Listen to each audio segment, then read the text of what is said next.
All right, we are live.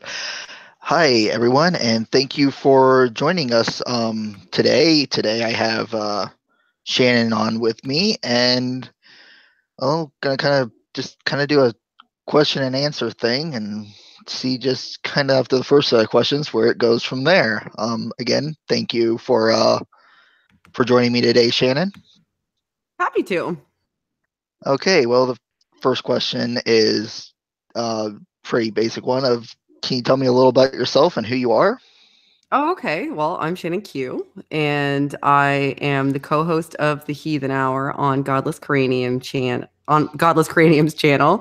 and I'm also one of the people. The person in the background of the Apologia channel. He does most of the work, but I'll take the credit. And I'm also a contributor on several other channels, and I host Let's Talk About You with Shannon Q on Steve McRae's great debate community as well, where I talk to people who have opinions who are sort of diametrically opposed to my particular viewpoint on many things. Okay. Yeah, you can't say you don't do all the work. I mean, that last video, well, except not the last one I just uploaded, but I guess the one before, you did an awful lot of Oh, work on that, I would say. You and Vice oh would yeah. know. Everything but the editing, pretty much.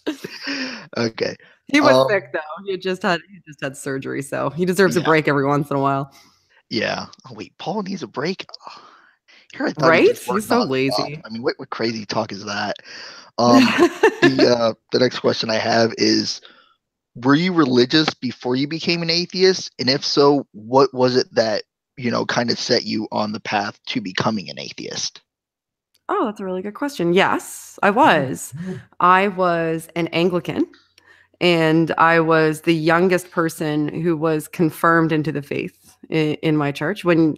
If you're in the Anglican faith, you're baptized when you're born, and then you go through when you're a teenager, you go through what's called a confirmation, and after you go through the confirmation, you're able to take communion.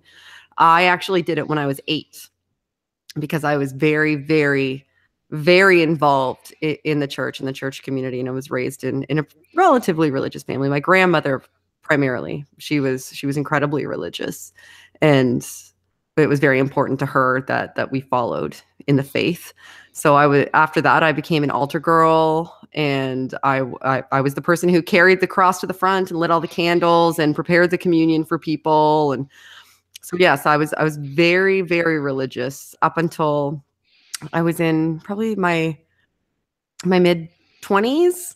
I went through some pretty intense things, and I turned to my faith for answers, as most people do. And I decided at that point in time that I would start reading the Bible to from start to finish, because I'd only ever really had it dictated to me as much as I'd studied passages, and I'd attended Sunday school, and I'd gone through confirmation classes and all of that.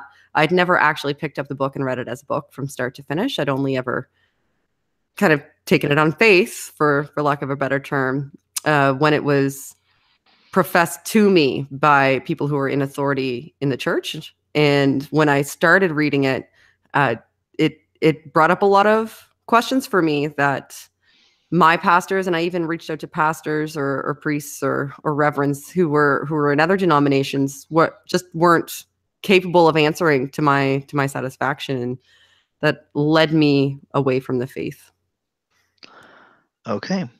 Now, what made you, further, what made you choose the field of psychology to study and go into?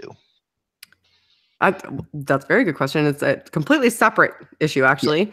I was Initially, I went to a university called Mount St. Vincent University, and I studied English literature and just a myriad of other things. And I'd had the intent of perhaps being a teacher one day, and I discovered psychology. And I was always, I guess you would say, kind of a poor communicator. I I was I was sort of an emotional communicator, and that had caused me some social issues and other issues. And I discovered psychology, and I'd always been somebody who always wanted to help other people as well. I'm a avid volunteer and community worker. And this seemed to marry both of those for me. It was a way for me to not only help other people and understand other people better and become a better communicator, but also a way to pursue. I guess it just married those two for me. Okay. Um, and in psychology, what in your opinion, do you think is the strongest emotion that controls us psychologically, like fear, anger, sadness, and anything, or do you think they all kind of play an equal role? That depends on the person, really, to be honest with you. Okay. So a lot of people are driven by different things. That's going to depend on your disposition, so your general innate disposition, and it'll also depend on the types of experiences you've had in your life, how you've chosen to react to those experiences, and the efficacy of those choices. So if you've previously experienced a lot of things that elicited an anger response, and acting out in anger has in some way been reinforced to you, then that's going to perpetuate. Same with if you've experienced things that have caused you to retreat into yourself, and that has helped you escape, then that will perpetuate because you essentially kind of train yourself, I guess, for lack of Okay. a better term. Yeah. So I think that's a very difficult question to ask, or sorry, to answer. It's a very difficult question to Okay. answer for in sort of a ubiquitous way, Okay. because it's very much driven by the individual, their life experience, and their pre-existing disposition. Yeah, I actually can't take credit for coming with that one on my own. I was playing Batman Arkham Asylum, and the part with the Scarecrow made me kind of think. I was like, I wonder Oh, what okay. Shannon thinks on that, Fair because he enough. goes and I actually kind of agree with him that it's all based on fear. You know, everything we do goes down to the root of fear. Um, like you don't Potentially. speed for fear of a ticket, and it just something. So that's just something that I was just kind of wondering your take on. Oh, it depends on. Well, that's fair. That's fair, but not every decision Yeah, is motivated by fear. I mean, not every decision that you make in your life is weighted that way. So yeah, when I decide what I'm going to eat for dinner, I'm not necessarily weighted by fear of the outcome yeah, of what I'm going to eat for dinner. I mean, certain social choices perhaps are weighted by fear of judgment, yeah, but that all depends on yeah. confidence level too. So that's Okay. fair. I can see it. Yeah. Yeah, it was just that made me think of it. So I was like, I wonder how Shannon thinks on that. And she has Fair more enough. knowledge on psychology than me. The next one is, what is your favorite part of psychology that you deal with? Oh, perceptual cognition. Okay, what Percep- exactly is that? Okay, so it's the study of how our external perception, so our sense information, interacts with how we think about things. Okay. So, so what I studied, what I studied in focus was communication theory and perceptual cognition, and they marry within to one another because how you perceive your environment and other people are a part of your environment. How you perceive that environment and how that interacts with your neurochemistry affects your actions. So that was my favorite part. I really love ocular anatomy. I was a Okay. big fan of ocular anatomy and perceptual cognition. Okay. The other half of that question is, what is your least favorite part of psychology that you deal with? That I deal with. Yeah. Um, well, I don't work in the field anymore. Oh, okay. Or I guess So what you dealt with then. right. Sorry, So I thought you still did. My bad. right. Yeah, no, I don't. I'm not a practicing psychologist. Okay. I actually took my skill set to the business world. So I work for a relatively large company, Okay. but I'm still up to speed, and it's still something that I just adore on every level. But Yeah. the probably one of my least favorite. See, I liked a lot. I liked all of it because all of it had you know, merit. But I wasn't a big fan of something called a course I took called Human Factors, just because I found it a little bit dry.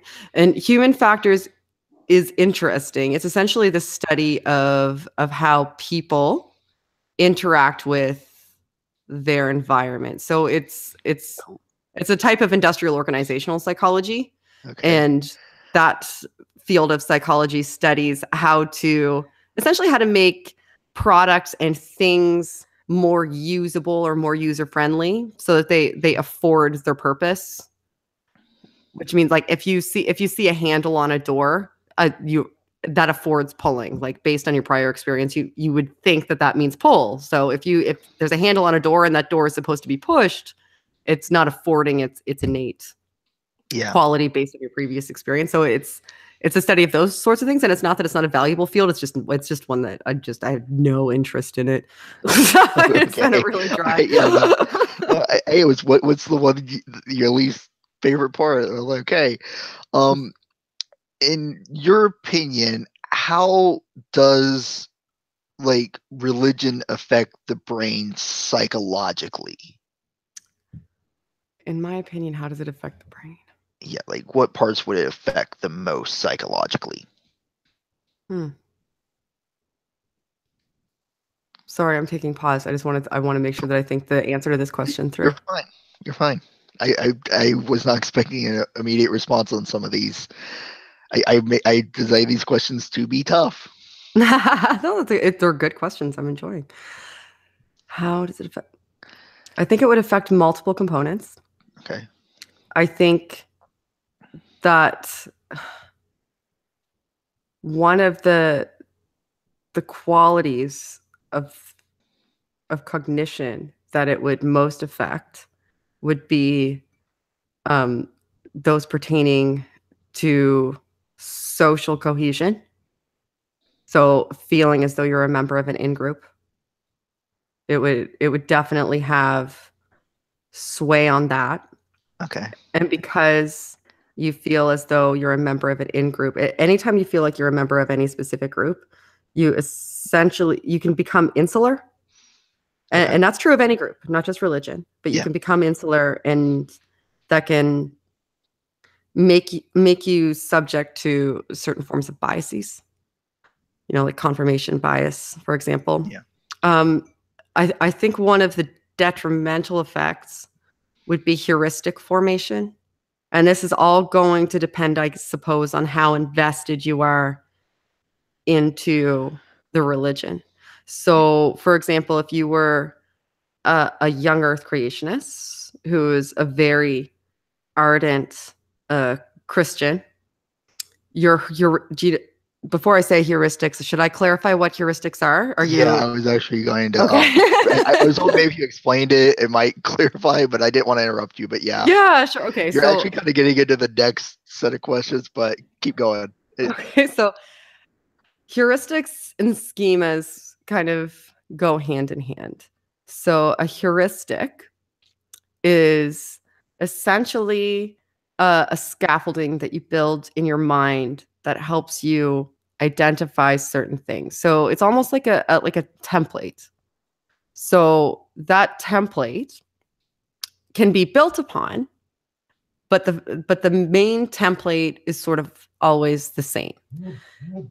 And if the foundations of that template are are built upon something that is false, then that's going to affect your perceptions of other things. So if you have a heuristic of science that it it fits into that's been corroded because you've been reinforced by the people around you, and but that they've helped you perceive science or the scientific field in a certain way, or made you have a certain distrust of scientific methodology or the motives of people behind the in the scientific community. You have that heuristic, and that template is applied whenever you're exposed to something that you identify as science. Now, a step down from a heuristic is a schema. Now, a schema is, this is a dramatic oversimplification. I'm hoping I'm doing it justice. But a schema is essentially a more specific heuristic. So you can have a mental schema that you apply whenever you meet a person, for example. So you could meet a person, and if that person identifies as an atheist, let's say, you'd have a schema that kind of falls down from that overall heuristic that you have because of your perceptual bias, because of your worldview, that that person fits a certain set of criteria. So, and that criteria, so it goes like heuristic, big overall template, schema, where other people fit into that heuristic based on the biases that heuristic gives to you. So does that explanation make sense? It's a Yeah. real serious oversimplification, but does that Yeah. help clarify what I was talking about? Yeah, yeah, it does. Yeah, you're making me think back to my psychology class I took in college. Okay. I was like, wait, schema, why did that sounds familiar? Why does that? Right. Yeah, Yeah, and please feel free to, like, if you look this up and I need correction, please let me know. It's been a while since yeah, I spoke on these topics, and that's a it, serious oversimplification. yeah, But that's where I think some of the damage might be. One of the reasons that I kind of threw myself into the public forum is because I felt like there was an inaccurate schema of what an atheist was based on some of the things that I was reading, that I was exposed to, and I wanted to throw myself out amongst others as an example that's contrary to that, to help kind of pick away at that misconception. So those types of things I think can be damaging, and that's just speaking to myself and why I personally have gone into this, but that can extrapolate out onto other things as well. Like, I mean, it can extrapolate out on, like I mentioned before, somebody's view on science and what a scientist is. It can extrapolate out onto what somebody's view of anybody in the out group is, and that's not just true of religion, but because religion has doctrines that essentially can constrain you from free thought, because you have to think within a limited realm of allowed thought when you're in religion, that it can stop you from being able to expand beyond, you know, beyond what you're allowed to realistically think based on that doctrine. So that's where I feel like the damage might come in, because you can't think beyond it for fear of punishment, and that limits you. So that's where personally I feel like the damage could come in. Did I articulate that okay? yeah, yeah, yeah. That kind of answered the second half of this question. So I'll ask the first half, which was how are there any negative effects of psychologically that religion can have? So the other half would always be, are there any positive effects that psychologically that religion can have? Sure, absolutely. I think that anybody who looks at religion and says it's 100% bad, it isn't really looking at it the right way. I mean, obviously, if it was 100% detrimental, nobody would do it. It would have lost its traction. Nobody's going to stay with something that's 100% detrimental. It's obviously, people are getting positive affect from it to a certain degree. So those things can be, a sense of community that gives you, there's positive things that you can draw from that. Absolutely. From a sense of community.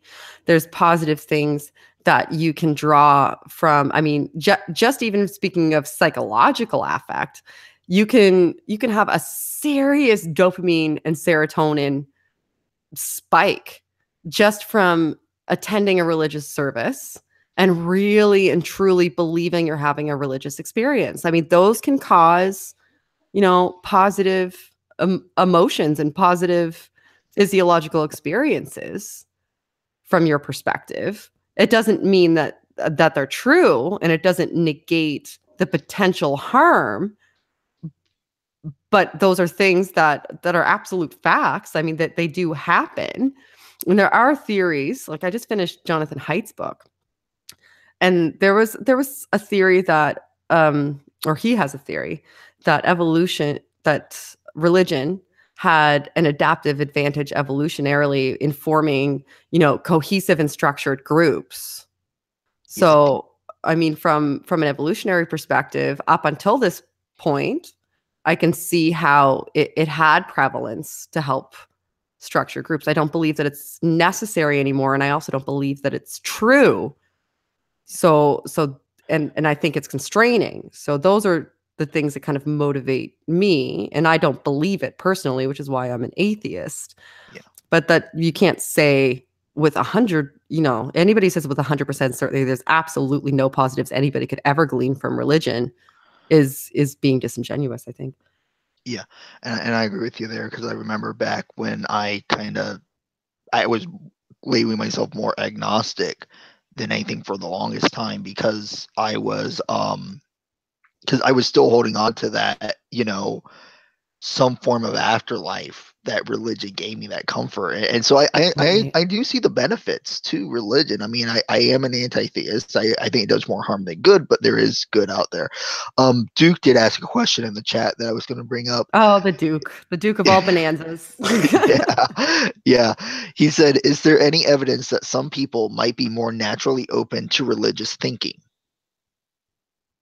There could be. I'm not comfortable speaking on something that I haven't researched, and I haven't Okay. researched that. So I'm not one of those people that's just going to profess to knowing things that I don't know. So, Okay. Hey, hey, so I don't maybe. know. I, I was going to say on here, I don't know is a perfect valid option because guess what? I mean, it is an interesting question. That's what I was like, oh, I probably better ask her that. She might have an answer. If not, well, I don't know is a very valid answer here. We we are we aren't the full fundy theists where we know everything because of the book told us. Right. Yes. Um, my next question, Mhm. make sure that was yeah. My next question for you was if you could have any person from history to study psychologically, like, the whole lie on a couch, tell me about your childhood type situation, who would it Sure. be and why? Anybody from history to lie on a couch and see what they were thinking. Hmm. Another good question. These are good questions. Um, to lie on the couch. If I wanted to understand, it depends on what I wanted to understand, I think. So I'm big on trying to understand people's motivations and how they come to the decisions they make when I don't understand those decisions myself. Okay. So if if it was really for just solely inquisitive Yeah, just to if you try could to have figure out anyone. why somebody made decisions that I don't understand myself. Oh, you know what? This is going to sound really pop culture and bananas, but I'd love to talk to Donald Trump right now and try to figure out Okay. why he's making the decisions Hey, that he's it, making. And I'm Canadian. I just like yeah, I watch him and I'm like, wow. it's Because hey, he's either it's a genius or insane. He's one of the two. yeah, it's yeah, there's like I said with me, there's been times I've seen him. I'm going, wow, he's crazy. But then I look at another one, I'm like, that was cold and calculated. It's yeah, I'm not even sure where, and I'm not don't study psychology, so I wasn't sure. It's just yeah, it was just anyone like you could pick anyone, anytime, present or past, just and we could just reach in time, pluck them out, and put them in front of you, and you Mhm. try to figure them out. That was now the other one is if you could have any character from fiction, who would it be and why? Any character from fiction. Understand that. Hmm. Oh, these are really good questions. If I could have any character from fiction to try to figure out, I would want to talk to. Mm, I wanted to say Frankenstein for a second. Just because I wanted to know how he was able to function with a brain that was previously dead. Because I Hey, love hey, because I hey, love neurology. So that's the first thing that came to my mind is yeah, you're a neuro you have a dead brain in your head. How are you able to yeah, function? What type of thoughts do you have? yeah, How does that work? Yeah, I'm gonna go with that because uh, then the neurologist in me really likes yeah, the idea of trying to talk to somebody who has a dead brain in their head. yeah. That would be great. It was just whoever you want to do and why. That was yeah. And I'm sorry, Paul. Spock. You didn't say Spock. He knows I'm a Trekkie. Oh, heresy, heresy. Star Wars is the way to go. Oh, you know what's funny is that Paul worked Y- at a Skywalker Ranch or whatever the hell it's called for a Yeah. really long time. I So, know he did something with like Lucasfilms. He said in one thing, so I was like, "Yeah, that was yeah, yeah." but we're a Um, weird couple. hey, hey, you guys put out great videos. That's all I care about. See, see for you, I'm on the consumer end of that, so I want great videos and great content. So as long as it's being great, I'm good. That's right. It works out. Here's one for you. Do you think, as far as like how you develop psychologically, Mhm. do you think nature or nurture has more of an effect? Well, I don't subscribe to the tabula rasa theory. Okay, So I what don't exactly believe. is that? Oh, okay. So the tabula rasa theory is 100% nurture. Essentially, tabula rasa is Latin for blank slate. Okay, So that means that you're born a blank slate yeah, and you learn everything. There is significant evidence that we have a certain amount of innate capabilities and the two interplay off of yeah, each other.